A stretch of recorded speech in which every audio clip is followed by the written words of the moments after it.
Terlihat seorang wanita berkelahi dengan suaminya. Wanita ini terus memukul suaminya, sementara anaknya menangis di luar rumah. Pria ini pun berusaha melepaskan diri, lalu keluar lewat jendela sambil membawa anaknya, dan tidak lupa sepatu boot tercintanya. Istrinya itu pun keluar dari rumah untuk mengejar suaminya itu. Ketika berada di luar, pria ini mengganti sepatunya. Wanita ini terus mengejar suaminya itu. Wanita ini ingin menyiksa suaminya. Suaminya terlihat kebingungan harus lari kemana. Sampailah pria ini di sebuah sungai. Wanita ini berkata, "Tidak usah lagi kembali kau urus saja anakmu sendiri. Pergi saja kau bawa anakmu itu." Pria ini pun berkata, "Aku akan membesarkan anak ini dengan sendiri. Percuma ada seorang ibu kalau kerjanya hanya selingkuh." Lalu wanita ini kembali ke rumah. Sementara pria ini dan anaknya menemui keluarganya. Ia menemui kakaknya. Kakaknya pun keluar lalu bertanya ada apa. Pria ini menjelaskan semuanya tentang rumah tangganya. Ia meminta izin kepada kakaknya untuk menginap di rumah kakaknya. Bukannya peduli, sang kakak malah mengusir adiknya itu karena ia sudah muak dengan istri adiknya. Tapi sang adik masih memilih bertahan.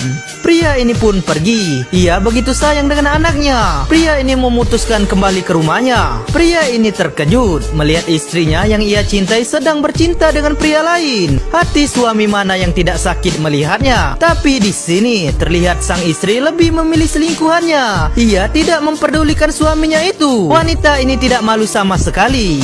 Ia tidak bersyukur dapat suami yang baik hati seperti ini. Ia malah berpaling dan menyepelekannya. Suaminya hanya bisa menahan rasa sakit di dadanya. Karena tidak ingin pisah, pria ini hanya bisa menuruti perkataan istrinya itu. Ia memikirkan sang anak kalau jauh dari ibunya bagaimana.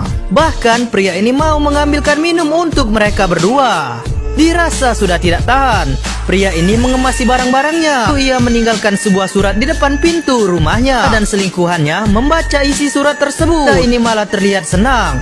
Lalu wanita ini meminta selingkuhannya untuk menikahinya. Tapi pria ini menolaknya. Wanita ini terlihat begitu kesal dan langsung menampar pria itu. Tiba-tiba, pria selingkuhan wanita ini langsung mencekik wanita tersebut. Pria ini pun berkata, "Aku tidak akan menikahimu." Pria ini pun pergi meninggalkan wanita itu. Wanita ini terlihat begitu menyesal. Ia ingin suami dan anaknya kembali. Tapi nasi sudah menjadi bubur. Semua sudah terlambat. Penyesalan hanya datang belakangan. Jadikan pelajaran untuk kita semua.